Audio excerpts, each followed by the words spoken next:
यह आरज़ू के तालीम क़ुरान हो जाए, हर एक परचम से ऊंचा परचम इस्लाम हो जाए। मैं मंजूर हसन बरकाती, खतीब इमाम, जामा मस्जिद कुरैशी मोहल्ला कांटा टोली।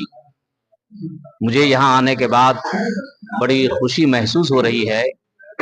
यहाँ के इंतज़ामात, बिलखुसूस फैज़ान मुस्तफ़ा कॉन्फ्रेंस का जो एहतमाम और इंतज़ाम किया गया, ये ऐसी कॉन्फ्रेंस है कि अल्हम्दुलिल्लाह ये कॉन्फ्रेंस तारीख साज कॉन्फ्रेंस होगी। और ऐसे भी फैज़ान मुस्तफ़ा कॉन्फ्रेंस जब जब हुई है, तारीख साज हुई है।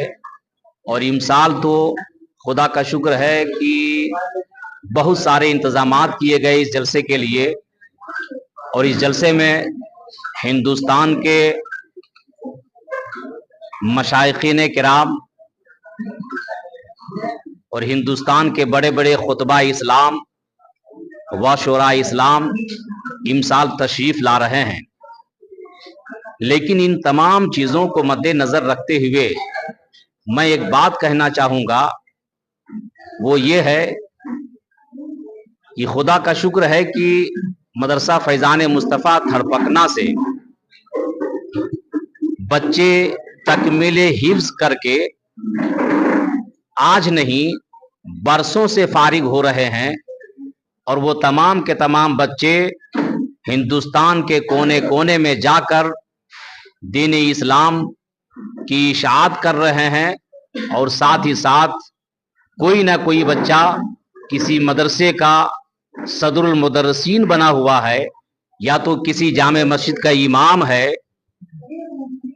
चूंकि इल्म एक ऐसी दौलत है कि सियासत का सेहरा सजाने के बाद 5 साल के बाद हो सकता है वो सियासत का सेहरा सर से उतर जाए। लेकिन इल्म एक ऐसी दौलत होती है कि ये दौलत कभी भी खत्म नहीं होती है, बल्कि ये दौलत जिंदगी भर साथ रहती है, कब्र में हश्र में भी साथ रहती है। चूंकि इल्म की अमाजगाह में मैं बोल रहा हूं कि तालीम और इल्म एक ऐसी चीज है जिस तालीम और इल्म के जरिए से लोग ईमान को पहचानते हैं, शिर्क को पहचानते हैं, बिदात को पहचानते हैं, हलाल और हराम को पहचानते हैं। सही क्या है, गलत क्या है, इसकी पहचान इल्म के जरिए ही से हुआ करती है।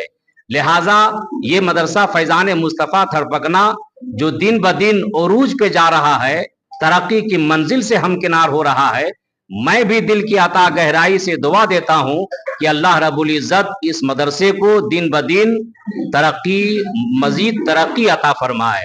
यह आरज़ू के तालीम क़ुरान हो जाए, हर एक परचम से ऊंचा परचम इस्लाम हो जाए। अल्हम्दुलिल्लाह, मैं फ़ख्र से कहता हूँ कि ये मदरसा फैज़ान मुस्तफ़ा का जब तालीमी इदारा ये तालीम की शुरुआत हुई थी, तो मैं इस मदरसे में दाखिला लिया था और सफ़े अव्वल का तालिब इल्म हूँ मैं। अल्हम्दुलिल्लाह, आज देखने के बाद, इस इदारे को देखने के बाद और इसकी तामीर और तरक्की को देखने के बाद मुझे फ़ख्र होता है। और इस फ़ख्रिया अंदाज में मैं कहता हूँ कि थड़पकना वालों ने इस मदरसे को बहुत आगे तक पहुँचाया है। और अल्लाह तबारक व तआला की बारगाह में दुआ है कि मौला ताला इस इदारे को और उरूज अता फरमाए। और आपके ज़रिए से मैं तमामी उलमाए किराम और तमाम अकाबिर उलमाए किराम और तमाम अवाम अहले सुन्नत से गुजारिश करता हूँ कि 28 दिसंबर बरोज़ सनीचर बाद नमाज इशा फैज़ान मुस्तफ़ा कॉन्फ्रेंस व जश्न दस्तार बंदी में शिरकत फरमाने की सआदतें हासिल करें।